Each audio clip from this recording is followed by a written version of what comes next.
Extraction. An elite military soldier is hired to rescue the kidnapped son of an imprisoned crime lord. Starring Chris Hemsworth, David Harbour, and Crush Jazzy. Yes. I know I'm butchered that name, and I do apologize for that. This is directed by Sam Hargrave. Yep. No relation to, what's that? The other Hargrave actor? What's that old lady? What's her name? Vanessa or Rebecca Hart? I think it's Vanessa Hargrave. Vanessa Hargrave? Yeah, sounds about right. He's a stunt coordinator. I think that's sort of where he got his... Well, it started. He worked a lot on the Avengers films. He's obviously friends with Anthony and Joe Russo, who are two of the writers on this film. Right. And this is his first big break into, featured cinema. He's done a few shorts, but this is his first feature-length film. So what were your thoughts before you saw this film? Were you like, oh yes, action movie, I love it? Yeah, pretty much. I'm a huge Chris Hemsworth fan, obviously from Thor and the Avengers, and even his roles, and I don't like to talk about it much, but Ghostbusters remake, his character was hilarious. I didn't know much about this film going into it, other than action film, but my God, it was a non-stop action film from beginning to end, and very well shot, well done. Yeah, so going into this film, I was not excited to see it. I was kind of like, to me, I thought it was going to be another one of those typical Jean-Claude Van Damme type movies. But I was pleasantly surprised. Yep. I thought it was really good.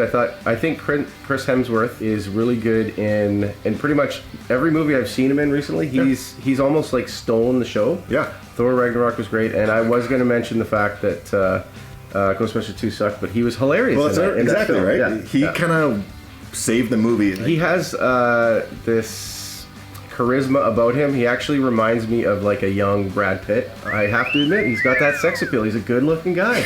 Yes, all women think he's hot, and a lot of men think he's hot.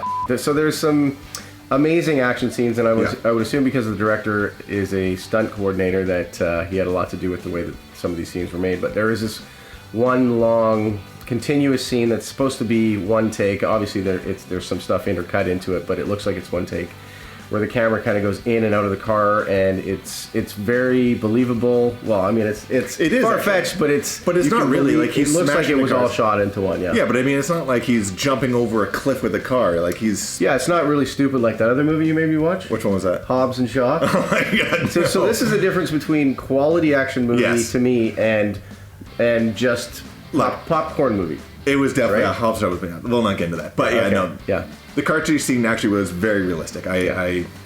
Most of the action scenes were pretty cool. The only one that was that's my only drawback. There was a few things I was like, really? Okay. Like what? Do you remember? Like, I don't know, like getting shot 3 or 4 times and still coming up, getting sliced open by knives. Or hit by a car. Yeah, not only he got hit by a car, then he hit another guy with a truck who flew him 30 feet into a car, and the guy gets up and is like, oh, my leg's kind of sore.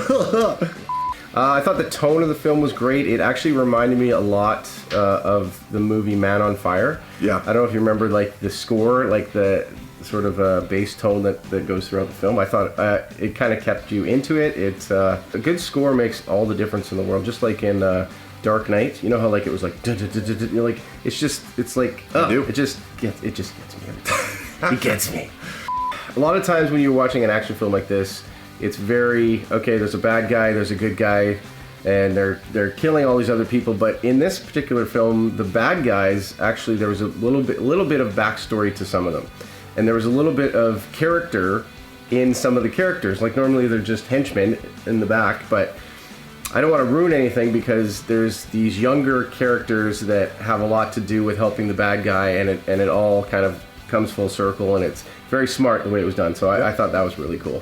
Yeah, they were well done bad guys. Well done bad guys. Well done bad guys. So what do you want to rate this thing on there, Will? Well, it kind of makes sense. We do it on military soldiers today. Okay.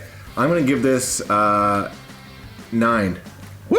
That's pretty high there, 9 out of 10. It was, I would watch it again, for sure. It's a good show. It's a good show. Normally isn't the type of show I watch. I'm going to give it a solid 7.5. What would make it up to an 8 or 9 for you?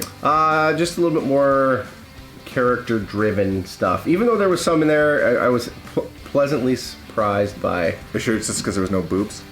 No, that's you, man. What else? Have you been watching anything else? Yeah. So season 7, Brooklyn Nine-Nine just came to Netflix on. What? I've never heard of that. No? You actually know that show? Yeah. Do you like it? I love it. Yeah. I marathoned it. was outstanding. Outstanding. So It's such a good show. Tell me, what is the difference between season 1, season 2, season 3, season 4, season 5, 6, 7?